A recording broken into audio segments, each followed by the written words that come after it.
सो hi everyone, myself B N Bansal. तो आज का जो क्लास है वो बहुत ही इंपॉर्टेंट है, और आज का जो क्लास है वो आपका रे ऑप्टिक्स का है।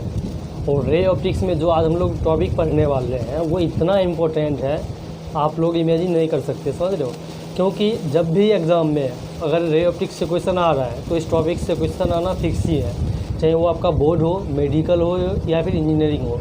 यहाँ तक कि बोर्ड में जब भी क्वेश्चन बनता है इस टॉपिक से या फिर इस चैप्टर से तो 5 नंबर का इससे क्वेश्चन आता ही है, ठीक है। तो आज का जो मेरा क्लास है वो रे ऑप्टिक्स में प्रिज्म है, refraction of light through prism. क्या है? Refraction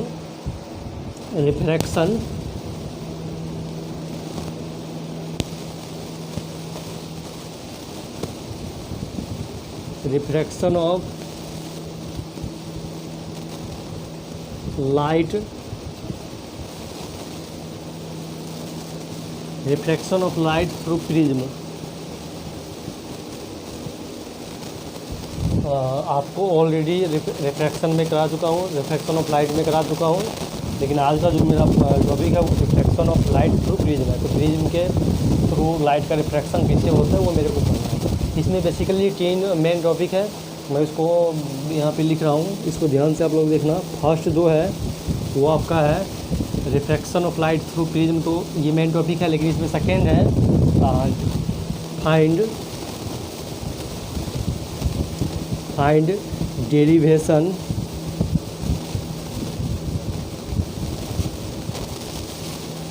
derivation of deviation angle,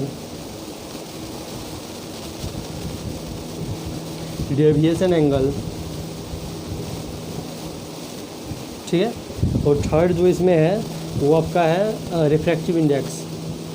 refractive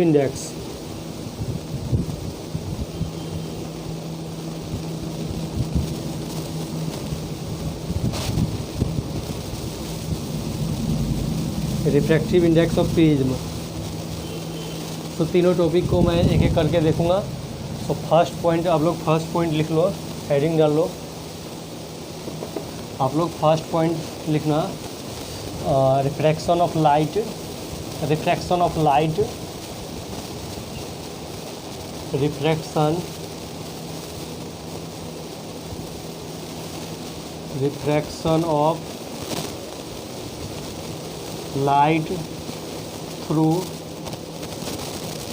through prism.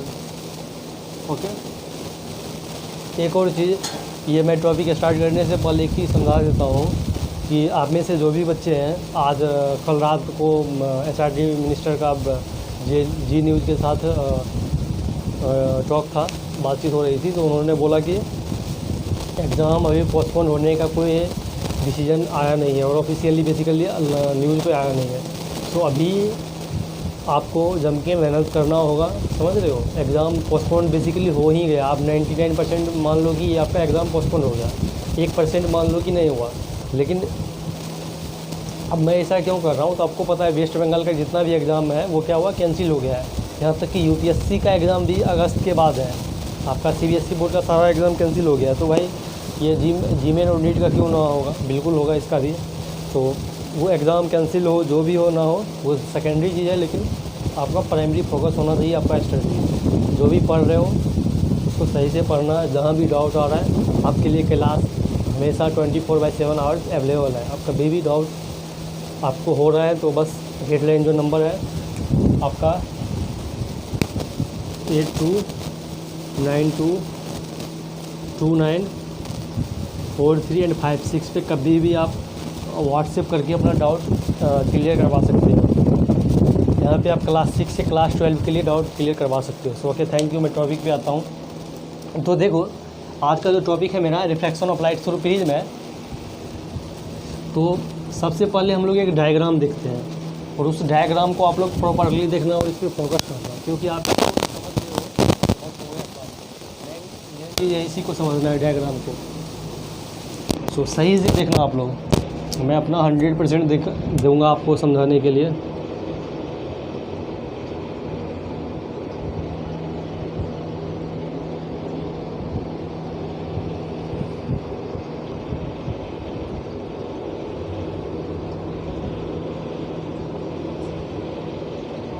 देखो ABC क्या है, ABC एक प्रिज्म है जिसमें एंगल ए क्या है, एंगल ए आपका प्रिज्म का एंगल है, एंगल ए प्रिज्म एंगल है, ठीक है। अब देखो यहाँ पे कोई एक इंसिडेंट रे है, क्या है, एक इंसिडेंट रे है। मान लो ये आपका PQ क्या है, इंसिडेंट रे है, और ये PQ आपका इंसिडेंट रे ABC प्रिज्म के AB सरफेस के Q पॉइंट पे क्या कर रहा है, स्ट्राइक कर रहा है। मान लो यहाँ पे स्ट्राइक कर रहा है।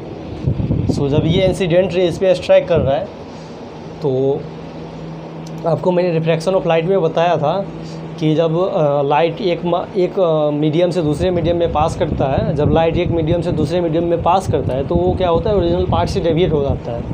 क्या होता है, ओरिजिनल पार्ट से डेविएट हो जाता है। अब ये कैसे डेविएट होता है तो इसको भी मैं फुल्ली डीप में बताया था, लेकिन तो अभी मैं यहाँ पे थोड़ा सा रिवाइज करा रहा हूँ जिससे आपको समझने में दिक्कत ना हो। तो देखो यहाँ पे आपका कोई एक इंसिडेंट रे है, एक ये इंसिडेंट रे है,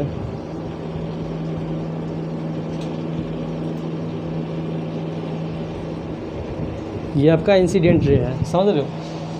तो यहाँ पे ये स्ट्राइक कर रहा है। सो स्ट्राइक करने के बाद ये क्या होगा, ये आपका मीडियम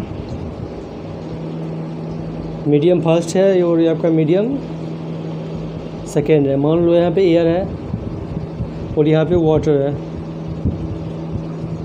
सो देखो बेसिकली होता क्या है, जब लाइट एक मीडियम से दूसरे मीडियम में पास करता है तो क्या होता है, वो ओरिजिनल पार्ट से डेविएट हो जाता है। लेकिन अब होता कैसे है तो मैं वो समझाने की कोशिश कर रहा हूँ। तो देखो जब लाइट मीडियम रेयर से, आपका एयर क्या है, रेयर है, और ये मीडियम सेकेंड वाटर डेंसर है,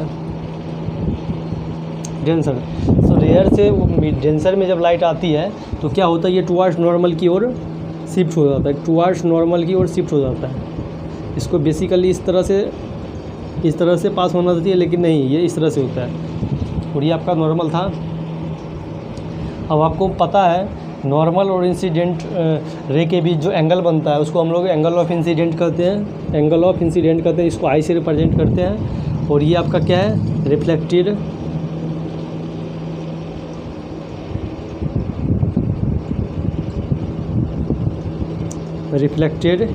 रे।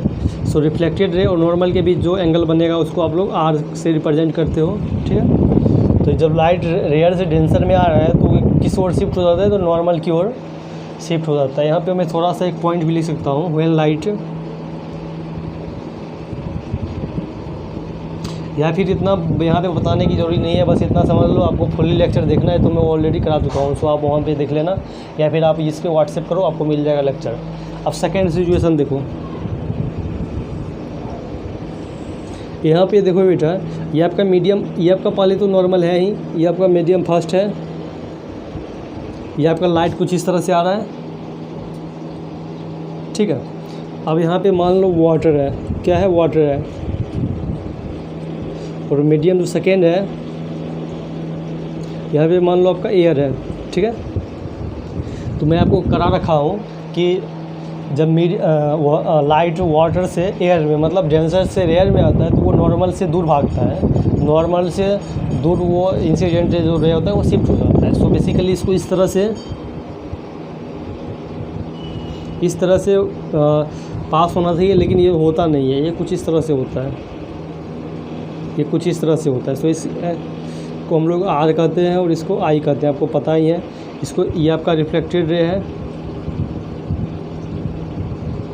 रिफ्लेक्टेड रे, और ये आपका क्या है, इंसिडेंट रे,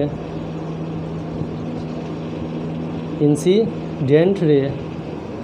तो देखो अब आप यहाँ पे सही से देखना कि लाइट, देखो लाइट, ये इंसिडेंट रे PQ है, ये प्रिज्म के भी सरफेस पे स्ट्राइक किया।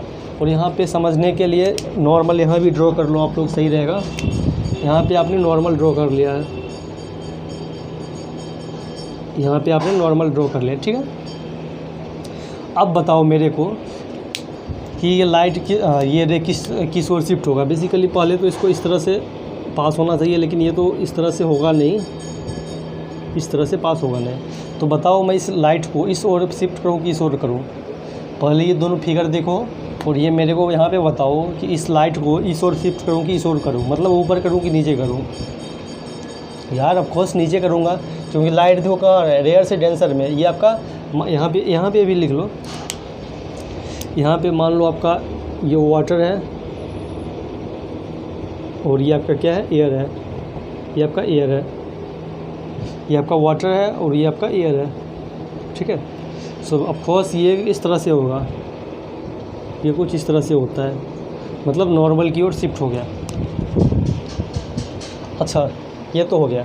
अब देखो सेकेंड सिचुएशन में, अब ये तो आपका रेयर था, अब ये डेंसर में आ गया। लेकिन जो ये इंसिडेंट रेयर जब डेंसर में है, अब डेंसर से रेयर में, क्योंकि बाहर तो वाटर एयर है, सो वाटर से एयर में आ रहा है। तो आपको यहाँ तो आपने देखा कि जब इंसिडेंट रे वाटर से एयर में आता है, वाटर से एयर में आता है, तो क्या होता है, नॉर्मल से दूर भागता है, मतलब नॉर्मल से दूर की ओर शिफ्ट हो जाता है, अवे फ्रॉम द नॉर्मल।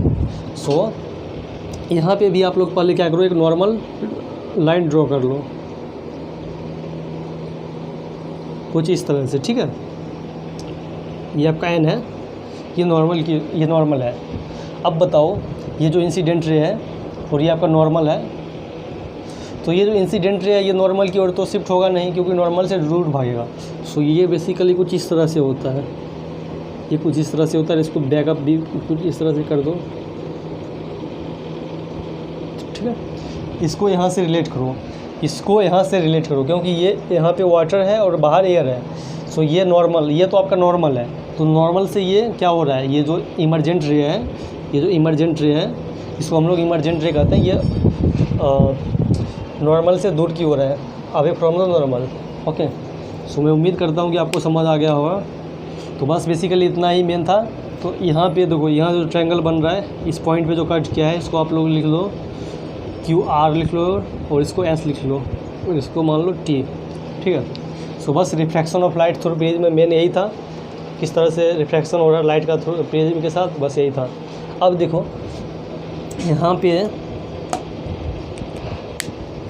इसको, अच्छा इस एंगल को हम लोग इमरजेंट एंगल कहते हैं। क्या कहते हैं? इमरजेंट एंगल, ठीक है।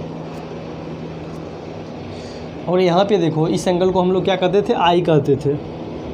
जो नॉर्मल और इंसिडेंट रे के बीच का एंगल होता है ये आई होता है, और ये आपका आर है। सो आप इसको R1 लिख लो, और यहाँ पे इमरजेंट एंगल और ये इसके बीच का जो एंगल है उसको R2 में लिख देता हूँ। अब देखो एक और पॉइंट है कि बेसिकली लाइट तो इस तरह से पास होना चाहता था, लाइट को पास इस तरह से होना चाहिए, लेकिन क्या हुआ, लाइट ओरिजिनल पार्ट से डेविएट हो गया है, कुछ डेविएट हो गया है। सो जितना डेविएट हुआ है उसको मैं लैम्डा से रिप्रेजेंट कर रहा हूँ, लैम्डा से। यहाँ पे लिख नहीं पाया तो यहाँ पे लिख रहा हूँ, लैम्डा से रिप्रेजेंट कर रहा हूँ। यही लैम्डा फाइंड आउट करना है, लैम्डा एंगल। इस लैम्डा को हम लोग डेविएशन ऑफ एंगल कहते हैं। बेसिकली लाइट इस तरह से पास होना चाहिए, लेकिन नहीं, ये तो इस तरह से पास हो गया। सो ये कितना एंगल इस पर बन रहा है, इसी को मेरे को फाइंड आउट करना है, ठीक है।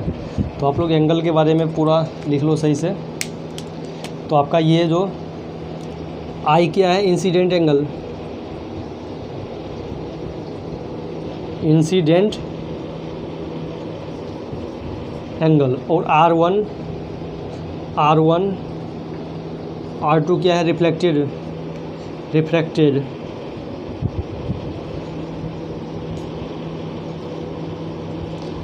एंगल, और E क्या है, एंगल ऑफ इमरजेंट।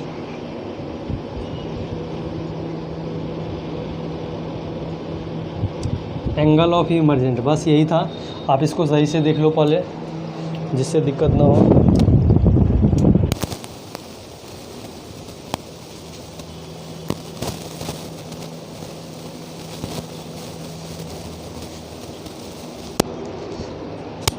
ओके, चलो नेक्स्ट पॉइंट पे मैं हम लोग आते हूँ। तो देखो नेक्स्ट पॉइंट की बात करें तो शायद आपको एक यहाँ पे क्वाड्रिलेटरल दिख रहा है, मतलब AQRS, अरे इस तरह से।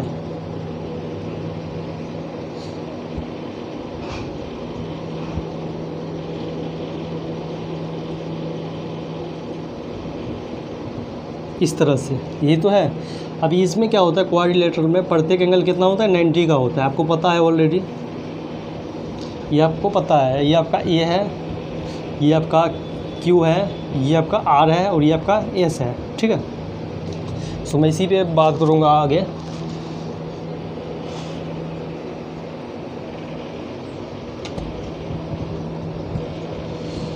सो यहाँ पे लिखना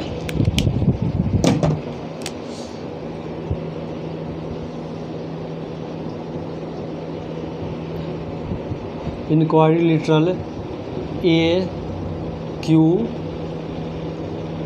आर और एस, एस में क्या है आपको पता है, ए और ये है, प्रत्येक एंगल 90 का होता है। सो ये तो आपका A plus Q R S, Q R S, मैं इस एंगल की बात कर रहा हूँ। ये बेसिकली इस तरह से होता है, ये आपका 90 होता है, समझ रहे हो। सो क्यू आर और एस, सो ये दोनों मिला के आप 180 लिख लो, क्यू आर और एस इक्वल 180 तो होगा ही। ये अगर जिन बच्चों को समझ नहीं आया, वो जो नंबर है वो उस पर व्हाट्सएप करके इस डाउट को क्लियर करवा सकते हैं, ओके। अब एक दूसरी पॉइंट की बात करते हैं। तो यहाँ पे एक ट्रायंगल देखो, क्यू आर एस, ये क्यू आर एस, अरे यार क्यू, ये और ये, आप लोग समझ ही नहीं रहे हो, सही से समझो। इस ट्रायंगल की मैं बात कर रहा हूँ, इस ट्रायंगल की। अब ये समझ आया, ये जो हरा कलर का है इस ट्रायंगल की क्यू आर एस। सो देखो क्यू आर एस में in triangle Q R S में देखो, ये एंगल क्यू कितना है, R1 है, और ये आपका एस एंगल कितना है, R2 है, और ये कितना है क्यू आर एस। सो इसको इसी तरह से लिख लो, क्यू आर एस इक्वल 180 होता ही है, आपको पता है ट्रायंगल का टोटल एंगल कितना होता है, तो 180 का होता है। मैं इसको मिटा रहा हूँ, इसका कोई काम है नहीं अब।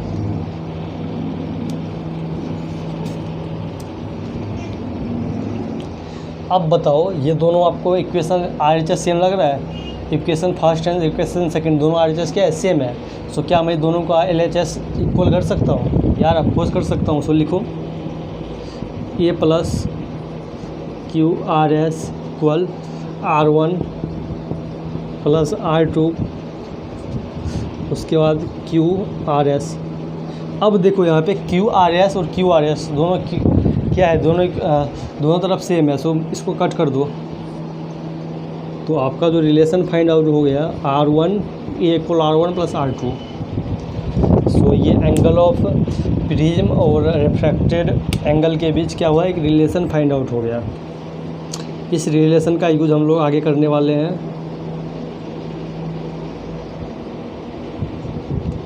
सो इसको ध्यान में रखना, इसका मैं यूज आगे करने वाला हूँ, ठीक है। ये तो रिलेशन फाइंड आउट हुआ, लेकिन बेसिकली मेरे को फाइंड आउट क्या करना है, तो एंगल ऑफ डेविएशन मतलब लेमडा फाइंड आउट करना है। सो लेमडा फाइंड आउट करने के लिए यहाँ पे देखो, एक ट्रायंगल में दिखाने की कोशिश कर रहा हूँ, आप लोग सही से देखना। यहाँ पे इस ट्रायंगल को, ये जो ब्लैक कलर का जो मैंने किया है अभी, ये QTS मतलब इन ट्रायंगल QTS। तो ये आपका जो बाहर का एंगल था, यही तो था बाहर का एंगल, जिसको आप लोग क्या कहते थे, लेमडा कहते थे, या फिर एंगल ऑफ डेविएशन। सो ये जो बाहर का एंगल होता है, ये दो अनदर एंगल के सम का टोटल होता है। मतलब इसको आप लोग लेमडा 1 भी कह सकते हो और इसको लेमडा 2 भी कह सकते हो। सो लेमडा इक्वल क्या हो जाएगा यहाँ पे, लेमडा 1 प्लस लेमडा 2। यार आपको पता है जो बाहर का एंगल होता है वह ट्रायंगल के दो एंगल के सम का टोटल होता है। आपको ये ऑलरेडी पता है, मैथ में आप 9 में शायद पढ़े होंगे, ये बहुत बेसिक चीज़ें हैं। तो एक रिलेशन आ गया मेरे को, lambda equal lambda 1 plus lambda 2, लेकिन लेमडा 1 को और लेमडा 2 को रीअरेंज करना पड़ेगा। सो देखो लैम्डा 1 को मैं क्या लिखूं, यहाँ पे आप फोकस करो, थोड़ा सा पहले इसको देख लो। यहाँ पे देखो, यहाँ पे क्या है, क्यू पी क्यू, इस लाइन को देखो, ये लाइन इस तरह से क्रॉस है और ये लाइन इस तरह से है, मतलब अरे यार इस तरह से, ये इस तरह से है, ये इस तरह से है, ये इस तरह से लाइन है ना, ये इस तरह से है। सो देखो ये आपका जो ये है, ये कितना है, आई है, ये आई है, और ये आपका ये लैम्डा 1 है, और ये कितना है, R1 है। नहीं समझा, ये आई हुआ, ये आई, और ये लैम्डा 1 है, ये R1 है।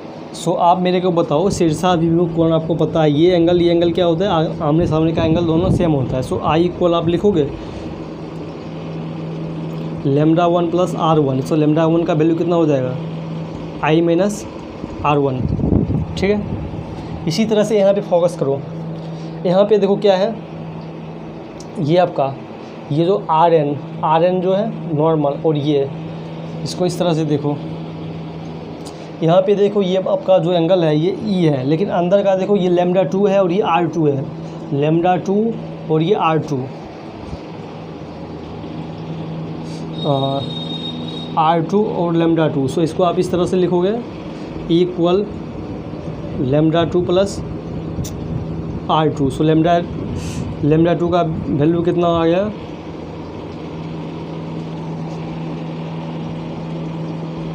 लैम्डा 2 का वैल्यू ई माइनस R2। सो बस यहीं पे इसको रीअरेंज कर लो, हो गया काम। यार दिल्ली में गर्मी बहुत ज़्यादा है बेसिकली। सो देखो लैम्डा 1 का वैल्यू रखो आई माइनस R1, और लैम्डा 2 का वैल्यू ई माइनस R2। मैं इसको मिटा रहा हूँ।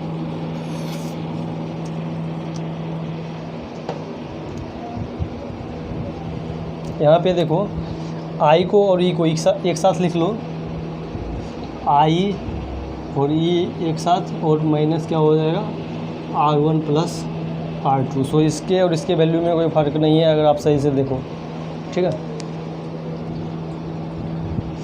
सो आई प्लस ई इक्वल, अब देखो R1 R2 और प्रिज्म एंगल के बीच आपने एक रिलेशन फाइंड आउट किया था, R1 प्लस R2 को ई भी लिख सकते हो। सो बस यही मेरे को फाइंड आउट करना था।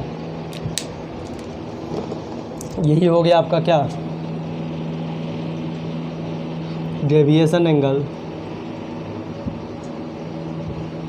यही आपका डेविएशन एंगल है।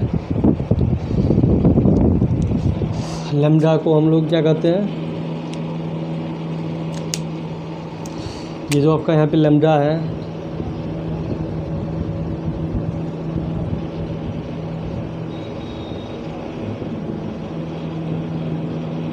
लैम्डा को हम लोग एंगल ऑफ डेविएशन कहते हैं। तो एक तो काम हो गया, angle of deviation find out हो गया, लेकिन एक और पॉइंट यहाँ पे मेन फाइंड आउट करना है कि ये तो नॉर्मल है एंगल ऑफ डेविएशन, लेकिन यहाँ पे जो फाइंड आउट करना है ये इस एंगल ऑफ डेविएशन को आप कितना मिनिमम कर सकते हो, मतलब इस एंगल ऑफ डेविएशन को कितना मिनिमम कर सकते हो। देखो ये आपका ये रे था और ये इस तरह से है, अरे यार ये था इस तरह से, इस लाइन को देखो, इस लाइन को देखो, PS को, सॉरी PS को नहीं, ये P, मान लो ये P है तो ये आपका P डैश हो जाएगा, P और ये P डैश है।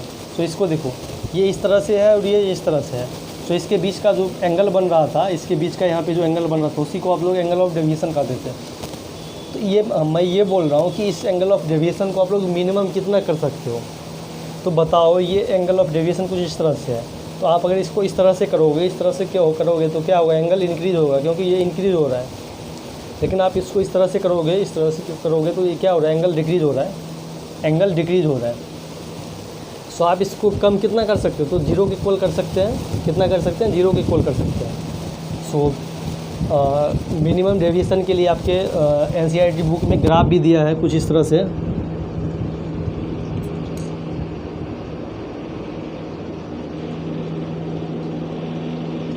यहाँ पे जो होता है ना एंगल ऑफ डेविएशन क्या होता है, सबसे मिनिमम होता है। सो पहले आप लोग इसको नोट डाउन कर लो, उसके बाद मैं मिनिमम डेविएशन पे आऊँगा।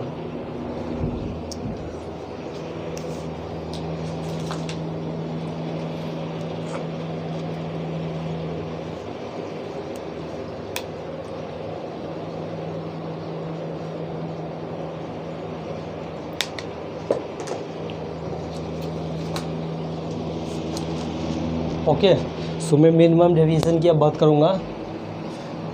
अच्छा, इस ग्राफ को जो मैंने अभी बनाया था यहाँ पे भी बना लो, मैं आगे बनाऊँगा। अगर आपके एग्ज़ाम में ग्राफ के साथ पूछ रहा है, आपके ये मेडिकल में भी आ सकता है या फिर इंजीनियरिंग में भी आ सकता है कि ग्राफ दिया रहेगा आपको, 3-4 ग्राफ दिया रहेगा, जिसमें आपको ये बताना है कि मिनिमम डेविएशन किस ग्राफ से फाइंड आउट होगा। तो ये हो गया, ये मेडिकल इंजीनियरिंग के लिए हो गया, क्योंकि उसमें शॉर्ट क्वेश्चन आता है। लेकिन अगर आपके बोर्ड में 5 नंबर में पूछ रहा है और ग्राफ को बनाने के लिए बोल रहा है, तो आपको बनाना पड़ेगा वो ग्राफ। तो सेकेंड हम लोग देखते हैं मिनिमम डेविएशन।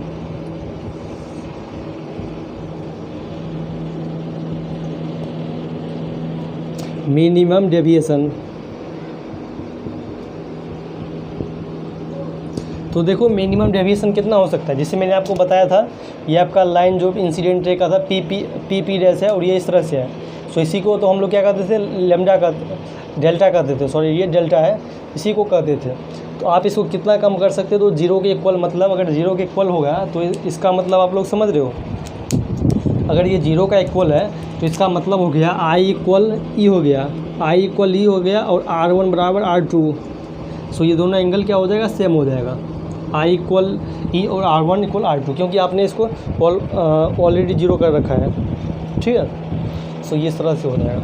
तो आपने ये जो रिलेशन फाइंड आउट किया है, या फिर यहाँ पे आपने क्या है, क्या होगा, ये चेंज हो जाएगा। इसको मॉडिफाई कर लो आप लोग मिनिमम डेविएशन के लिए। सो हम लोग मिनिमम डेविएशन की बात करेंगे, तो ये कितना हो जाएगा, ये लैम्डा मिनिमम है, तो I प्लस ई माइनस ये है। सो आप इसको लिखोगे I plus I minus A, so 2I minus E. So कितना हो जाएगा, तो ये आपका हो गया 2I equal lambda minimum plus ई।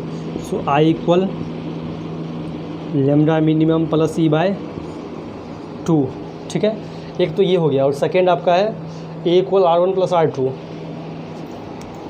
जिसको मैं ये अंडरलाइन कर रहा हूँ। इसको आप लोग फार्मूला है, इसको याद रखना, जिससे आपके क्वेश्चन बनाते वक्त दिक्कत ना हो।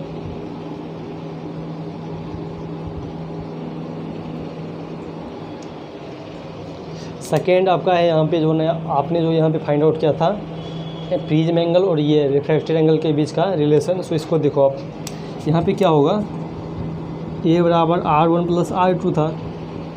सो ये तो दोनों क्या हो गया, सेम हो गया। सो R1 प्लस R1। सो इसको क्या लिख लूँ, इसको R के बराबर भी लिख सकते हो, क्योंकि दोनों सेम ही है। सो इसको लिख लो आप A बराबर 2R। अब A बराबर 2R है, अब ऊपर लिख रहा हूँ, फिर यही। सो R बराबर A बाय 2 हो जाएगा, ठीक है।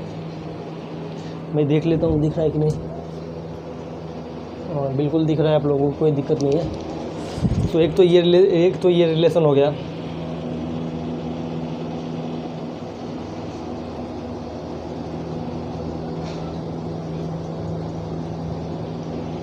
एक ये हो गया। सो बस मिनिमम डेविएशन इतना, ये मिनिमम डेविएशन के लिए I equal lambda minimum plus I by 2 और R इक्वल A बाई 2 होगा। तो ये दोनों फार्मूले, ये मिनिमम डेविएशन के लिए है और ये नॉर्मल डेविएशन के लिए है, lambda equal I plus E minus A. So आप लोग इसको नोट डाउन कर लो। इसमें जो लास्ट पॉइंट है, वो मेरे को रिफ्रैक्टिव इंडेक्स ऑफ प्रिज्म पढ़ना है, रिफ्रैक्टिव इंडेक्स ऑफ प्रिज्म। सो देखो आप लोग रिफ्रैक्टिव इंडेक्स का बेसिकली फॉर्मूले जानते हो, क्या जानते हो। रिफ्रैक्टिव इंडेक्स के लिए आप लोग क्या लिखते थे, mu equal sine I by sine R। Mu equal sine I by sine R लिखते थे रिफ्रैक्टिव इंडेक्स का फॉर्मूले। तो देखो आई का वैल्यू यहाँ पे कितना है, आई का वैल्यू आपका है साइन पहले लगा लो, और आई का वैल्यू है lambda M plus E by 2, और साइन आर का वैल्यू आपका कितना है, साइन आर का वैल्यू कितना है ए बाय 2। सो ए बाय 2। सो यही आपका एक मेन फार्मूला हो गया। तो इससे भी ये भी आपके लिए बहुत इम्पोर्टेंट है। सो ये जो म्यू है इसको हम लोग, इसी को हम लोग क्या कहते हैं, refractive index, refractive index of prism कहते हैं ये म्यू को। सो बस इसको नोट डाउन कर लो, उसके बाद नेक्स्ट पॉइंट पे आते हैं। अच्छा एक चीज़ मैं बता दूं, ये जितना भी चीज़ें मैंने ये खास करके ये डेरिवेट किया हूँ और ये, अच्छा इसको प्रिज्म फार्मूला भी कहता हूँ, इसको प्रिज्म फार्मूला भी कहते हैं। ये तो रिफ्रैक्टिव इंडेक्स ऑफ प्रिज्म है ही, लेकिन इसको प्रिज्म फार्मूला भी कहते हैं। सो याद रखना आप लोग।